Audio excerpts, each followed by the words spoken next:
Welcome back, everyone. I'm here at the cabin today and we're going to go on a fatwood hunt. So I've got a bit of a pine forest that I've been nursing over the years, and that involves sort of trimming off branches and sort of making trails throughout that area.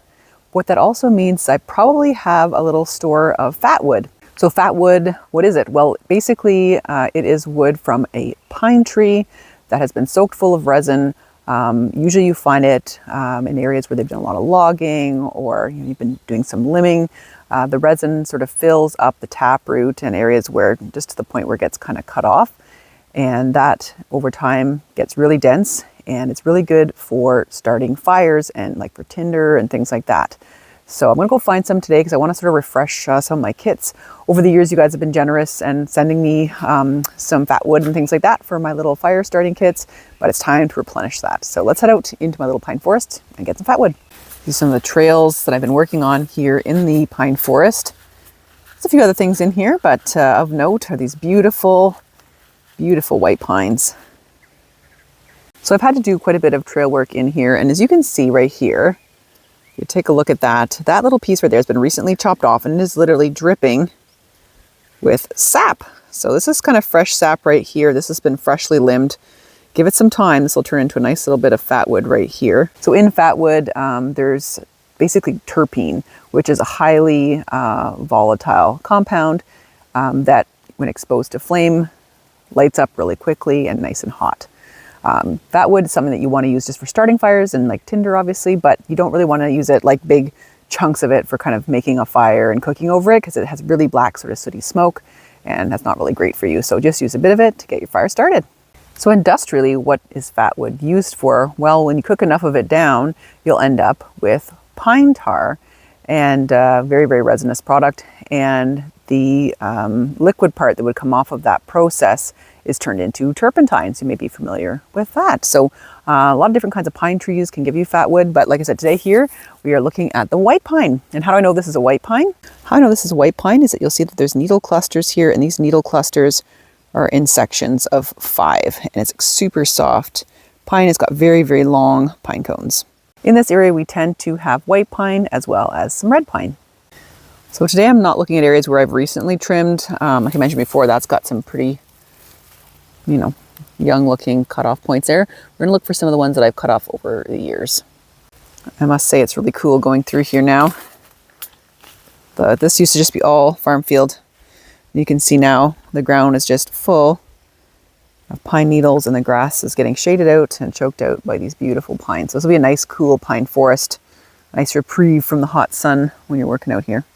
So what tools have I got with me today? Well, I've got my big boy silky folding saw. This is a 14-inch saw. You can pick this up at Cabela's Bass Pro Shops. It's a great little saw, very sharp, very strong, quite large, so it makes easy work for you. Yeah, this saw is a very nice one.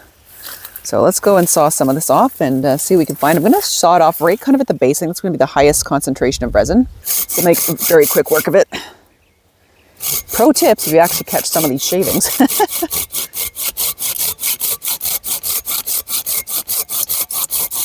Oh, there we go. Let's take a look. Yeah, that's definitely got some fatwood in there. Let's give it a smell.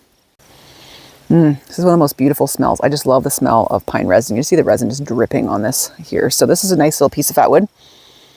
Not the most concentrated bit of resin I've seen in one of these little stumps, but it'll do. Very good. And even it's really warm out today, so sometimes you can see like a little bit of it kind of oozing out now that I've cut the branch. So let's keep going. Let's get some more. Take a look at this. Fresh wild strawberries. Just thought I'd show you guys these. They taste so good.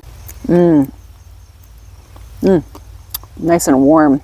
Sitting in the field here. Delicious. Take a look at this little microclimate here in the field. I'm going to show you a stump of a pine tree I cut off some time ago when I was developing this little area. Let's take a look. So I just uncovered this little root stump. This is when these pines were very little. I kind of trimmed one of them. So technically speaking, this should be full of resin. This is where the resin is concentrated in the stumps and the taproot. So I'm just going to cut into this one and see what I can find.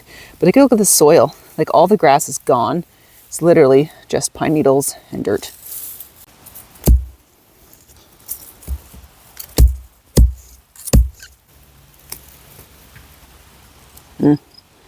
I don't know, this one looks pretty rotten.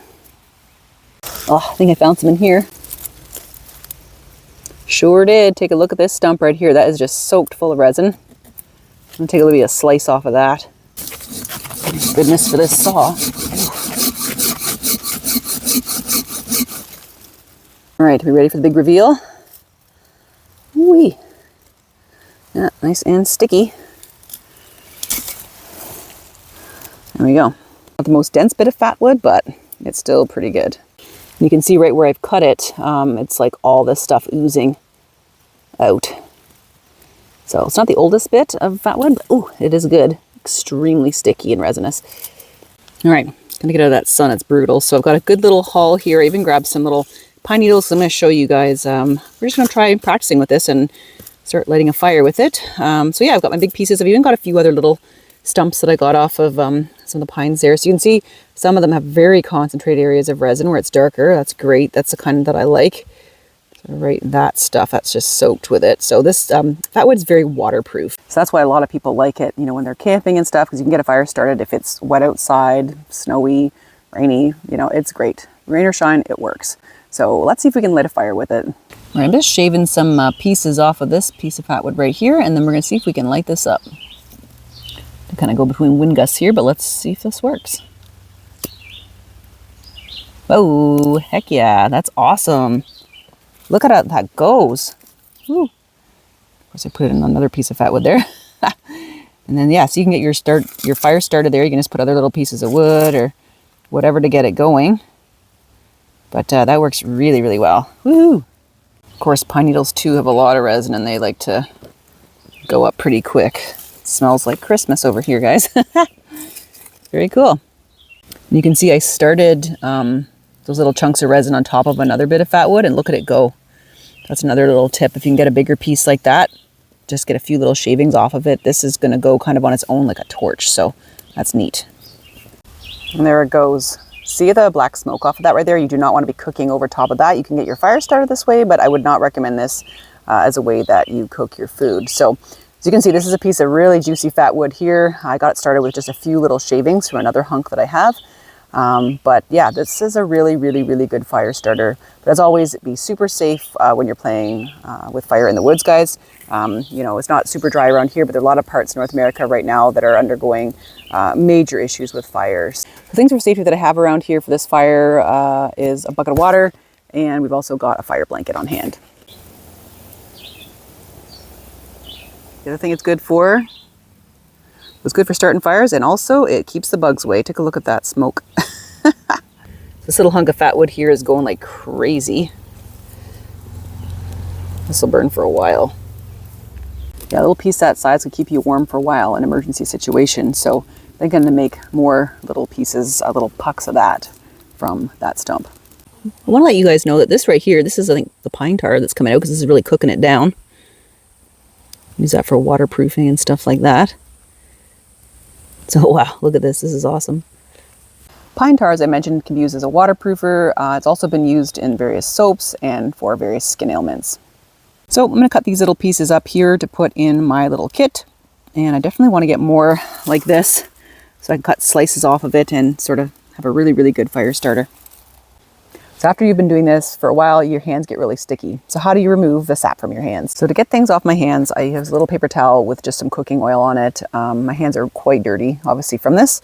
You can use a little bit of WD-40 as well. You just sort of mush it around, wipe your hands, and it'll come off like nothing else I've ever seen. It's really good. Your hands might be a little bit oily at the end of the day, but not sticky anymore.